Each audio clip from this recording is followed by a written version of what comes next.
दोस्तों नमस्कार। DSA law point में आप सबका स्वागत है। मैं हूं आपका मित्र धीरज कुमार त्रिपाठी। आज हम लोग एक बहुत महत्वपूर्ण विषय पर बात करने जा रहे हैं, जो कि भारतीय नागरिक सुरक्षा संहिता 2023 की धारा 163 में प्रावधानित है, जिसे कहते हैं कि न्यूसेंस या आशंकित खतरे के अति आवश्यक कार्य। अब ये क्यों इस समय ज्वलंत मुद्दा बना हुआ है? ये बना इसलिए हुआ है कि जो दिल्ली के जंतर मंतर पर हुए कॉकरोच जनता पार्टी के जो आंदोलन था उसमें, और अभी जो आरक्षण बचाओ मतलब आरक्षण को दूर करने के लिए जो सवर्णों का आंदोलन हुआ, और SC ST एक्ट को हटाने के लिए जो आंदोलन हुआ अभी गई रात को, तो वहाँ दिल्ली में जो एक महत्वपूर्ण प्रावधान है धारा 163, ये पुलिस द्वारा लागू की गई है। ये चर्चा में तब और बन गई जबकि संसदीय कार्य मंत्री और केंद्र सरकार के अन्य लोगों द्वारा ये कहा गया, जब CJP का आंदोलन चल रहा था उसमें कहा गया कि पैलेट गन चलाई गई और अन्य बर्बरतापूर्ण कार्यवाही उन आंदोलनकारियों के ऊपर किया गया। उसका जो आदेश था वो किसने दिया? विपक्ष का कहना था कि सरकार के गृह मंत्री ने इसको आदेश दिया, माननीय श्रीमान अमित शाह जी ने, और सरकार का कहना था कि ऐसा कोई भी आदेश सरकार द्वारा नहीं जारी किया जाता है, जो वहाँ का मजिस्ट्रेट होता है वो जारी करता है ऐसे आदेश को। अब इन दोनों जो बातें सामने आई हैं, इनमें जो बात निकल के आई है कि ये कौन सी शक्ति है और इसको कौन देता है आदेश। तो जो हमारा कानूनी प्रावधान है भारतीय नागरिक सुरक्षा संहिता की धारा 163, इसके अंतर्गत ये कहा गया है कि कोई भी ऐसा कार्य जिससे न्यूसेंस पैदा हो या कोई आशंकित कोई खतरा उत्पन्न होने वाली संभावना हो, तो इस धारा का प्रयोग किया जाता है। जहाँ पे कहते हैं कि भाई देखो 5 से ज़्यादा लोग मत इकट्ठा होइएगा। यहाँ पर धारा 144, इसको पहले दंड प्रक्रिया संहिता 1973 में धारा 144 भी कहते थे कि धारा 144 इस क्षेत्र में लगी हुई है, यहाँ इतने लोगों का इकट्ठा होना आवश्यक नहीं है। लिहाजा अब क्या किया गया, अब जो इसमें भारतीय नागरिक सुरक्षा संहिता नया प्रावधान जोड़ा गया, नया एक्ट बनाया गया। इसमें ये प्रावधान किया गया कि यदि कोई ऐसा कोई बात है जिसमें न्यूसेंस उत्पन्न हो रहा हो या फिर कोई आशंकित खतरे का मामला हो, तो उसमें आदेश कौन देगा?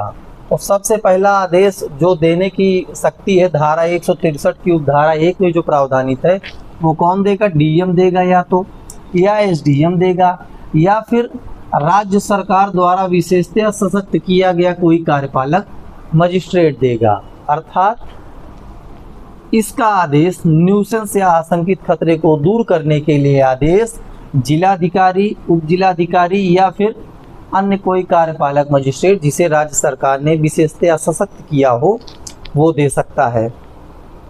और ये किस लिए दिया जाएगा, ये किन आधार पर दिया जाएगा? तो ये जब ऐसा आदेश कोई न्यूसेंस या आशंकित खतरे का कोई ऐसा मामला सामने आए, तो यदि कार्यवाही करने का पर्याप्त आधार उनके पास है तो तुरंत निवारण करना या शीघ्र उपचार करने के लिए जो कार्यवाही की जानी है वो ये DM SDM मजिस्ट्रेट द्वारा की जाएगी। अब ये किस लिए की जाएगी और कब की जाएगी? तो ये जो अधिकारी गण हैं या अधिकारी हैं, ये कार्यवाही करने के लिए जब आधार उनको मिल जाता है तो उसका तुरंत निवारण करने के लिए, शीघ्र उपचार करने के लिए इस कार्यवाही को, जो भारतीय नागरिक सुरक्षा संहिता की धारा 153 है, एक लिखित आदेश जारी करते हैं और धारा 153 के अधीन उसको तामील करवाते हैं। जब ये तामील हो गया उसके बाद ये लिखित आदेश उसको जारी कर दिया जाता है। अब लेकिन ये किस लिए जारी किया जाता है, इसका कुछ उद्देश्य होगा ना। तो जैसे ये तो एक है कि तुरंत निवारण करना, शीघ्र उपचार करना किसका, इस न्यूसेंस या आशंकित खतरे का। लेकिन कहते क्या है कि अगर ये जब आदेश जारी किया गया है तो किस लिए, कि कोई कार्य विशेष ना करने के लिए। जैसे आप कोई कार्य विशेष करने जा रहे हैं, जंतर मंतर पे इकट्ठा होने जा रहे हैं, तो वहाँ ऐसा कोई कार्य नहीं करेंगे। या अपने कब्जे में या अपने कब्जे के अधीन कोई संपत्ति अगर ऐसी है तो उसकी व्यवस्था करेंगे, जिससे कोई ऐसा कार्य नहीं करेंगे जो आपके कब्जे में या ऐसी कोई संपत्ति है उसके द्वारा, ठीक है, किसी व्यक्ति को बाधा, क्षोभ, क्षति क्या ना हो, बाधा न उत्पन्न होने पाए, किसी को क्षोभ न उत्पन्न हो, एनोयंस ना हो, या फिर क्षति ना हो, या फिर मानव जीवन या स्वास्थ्य या सुरक्षा या लोक प्रशांति विक्षुब्ध होने के लिए या बलवे या दंगे को दूर करने के लिए ऐसा उपरोक्त आदेश धारा 163 में या धारा 144 का जारी किया जाएगा। अब ये यहाँ हम देख रहे हैं कि बलवा भी है और दंगा भी है। तो बलवा क्या होता है, जब 5 या 5 से ज़्यादा लोग, 5 या 5 से ज़्यादा लोग जो विधि विरुद्ध जमाव के व्यक्ति हैं, उनके द्वारा किसी भी कार्य को करने में बल या हिंसा का प्रयोग किया जाता है, बल या हिंसा का प्रयोग किया जाता है, तो वो बलवा कहा जाता है। ये भारतीय न्याय संहिता बीएनएस की धारा 191 में प्रावधानित है, जहाँ पर बलवे के विषय में दिया गया है, यदि आप बलवा करेंगे तो 2 साल के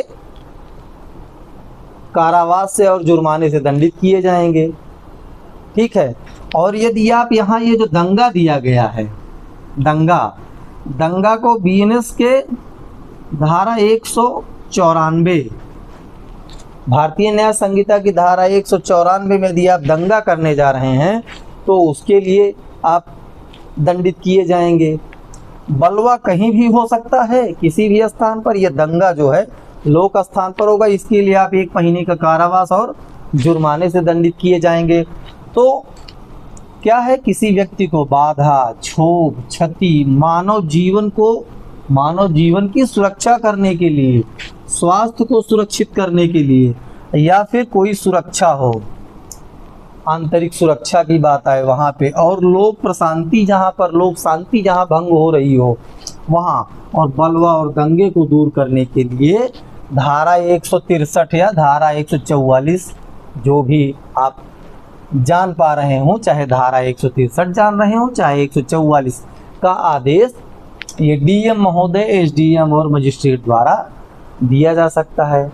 अब इसमें एक महत्वपूर्ण बात यह है इसकी धारा 2 में, धारा 163 के, कि ये इसका आवश्यक है कि धारा 153 में तामील होना जरूरी है। लेकिन यदि तामील ना भी हो पा रही हो, ऐसा उस समय अवसर आ गया हो, ऐसा मतलब कि ऐसी परिस्थिति उत्पन्न हो गई हो जिसमें कि सूचना दिया जाना जो है असंभव हो, उस समय इसे एक पक्षीय रूप से भी आदेश पारित कर दिया जाता है। जैसे कि दिल्ली में हुआ था, वहाँ पे दसियों हजार लोग इकट्ठा हो गए थे, तो किनको ये सूचना देते कि भाई ठीक है आप ऐसा कार्य न करिए, तो सार्वजनिक जारी कर दिया जाता है। एक पार्टी मतलब एक पक्षीय रूप से जारी कर देते हैं ये लोग कि भाई ठीक है, आप लोग जो जितने भी वहाँ इकट्ठा होंगे ऐसा कार्य नहीं करेंगे।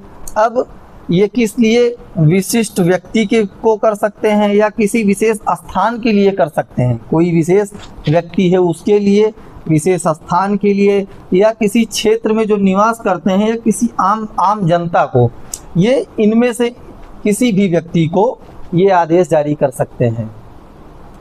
अब इसका आदेश कब तक रहेगा, 2 महीने, 4 महीने, 6 महीने, 8 महीने, 10 महीने, कितने दिन तक ये चलेगा। तो इसकी जो उपधारा 4 है, उपधारा 4 धारा 163 की, वो महत्वपूर्ण है। वो ये बताती है कि जो भी ये लिखित आदेश मजिस्ट्रेट द्वारा जारी किया गया है, वो उसके जारी होने के दिनांक से 2 माह तक चालू रहेगा। मतलब कि 2 माह तक परिवर्तन अपने उसमें मूल रूप में रहेगा, 2 महीने तक इसको जारी रखा जा सकता है। इसके बाद एक परंतु का प्रावधान है, जिसमें राज्य सरकार क्या करती है कि यदि मानव जीवन, स्वास्थ्य और सुरक्षा और लोक प्रशांति को विक्षुब्ध होते देखती है तो उसे 6 माह तक के लिए और बढ़ा सकती है। अर्थात सबसे पहले जब ये जारी होगा धारा 163 का आदेश न्यूसेंस से आशंकित खतरे को दूर करने के लिए, वो 2 माह के लिए होगा। उसके बाद यदि आवश्यक लगता है राज्य सरकार को, तो वो जो है इसे 6 माह तक के लिए आवश्यक किन किन बातों पर, मानव जीवन, स्वास्थ्य, सुरक्षा और लोक शांति को बनाए रखने के लिए ये 6 माह तक के लिए और बढ़ा सकती है। इसके बाद उपधारा 5 में क्या है, मजिस्ट्रेट जो ये आदेश दिया हुआ है वो स्वयं अपने प्रेरणा से या कोई जो पक्षकार उससे विक्षुब्ध है, जिसको प्रभावित पक्षकार के आवेदन पर ऐसे आदेश को समाप्त कर सकता है, उपधारा 5 में। उपधारा 6 में राज्य सरकार ने जो ये आदेश जारी किया है, बढ़ाया है, उसे समाप्त कर सकती है, स्वप्रेरणा से भी कर सकती है या जो पक्षकार उससे प्रभावित हैं उनके आवेदन पर कर सकती है। और उपधारा 7 में कहा गया है कि जो बातें उपधारा 5 और 6 में कही गई हैं, जैसे मजिस्ट्रेट जिस आधार पर उसे समाप्त कर रहा है और राज्य सरकार जिस आधार पर उसे समाप्त कर रही है, दोनों व्यक्ति मजिस्ट्रेट और राज्य सरकार इसे अंशतः मंजूर कर सकते हैं या अंशतः ना मंजूर कर सकते हैं। ये हमारे धारा 163 में जो लोक न्यूसेंस का है प्रावधान, उसमें दिया गया है। और ये एक बहुत महत्वपूर्ण मामला है, कौन सा, अनुराधा भसीन बनाम भारत संघ 2020 का। अनुराधा भसीन बनाम भारत संघ 2020 के मामले में सर्वोच्च न्यायालय ने कहा कि जो ये धारा 163 का आदेश है, या धारा 144 सीआरपीसी का आदेश है, इसे मनमानी ढंग से या बार बार नहीं जारी किया जा सकता है। इसे जारी हम कब करेंगे, जारी करने के लिए एक प्रावधान, ऐसी आपातकालीन स्थिति उत्पन्न होनी चाहिए, जैसे कि जंतर मंतर दिल्ली में हुआ था, जब लोग संसद मार्च कर रहे थे तब जाके उनके ऊपर बल प्रयोग किया गया।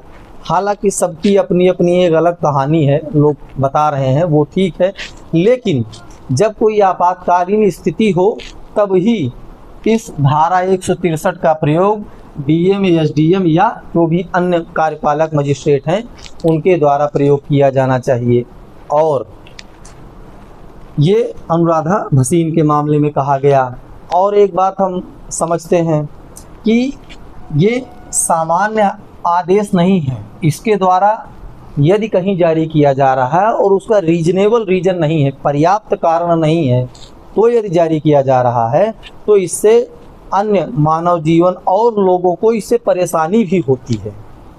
लिहाजा हम लोग आज ये जो समझे धारा 163 को, ये बहुत महत्वपूर्ण है, इसकी जानकारी होना सबको ज़रूरी है कि किन परिस्थितियों में किस उद्देश्य के लिए कौन अधिकारी इसको कौन जारी कर सकता है, जिससे कि हम लोग अपना बचाव कर सकें।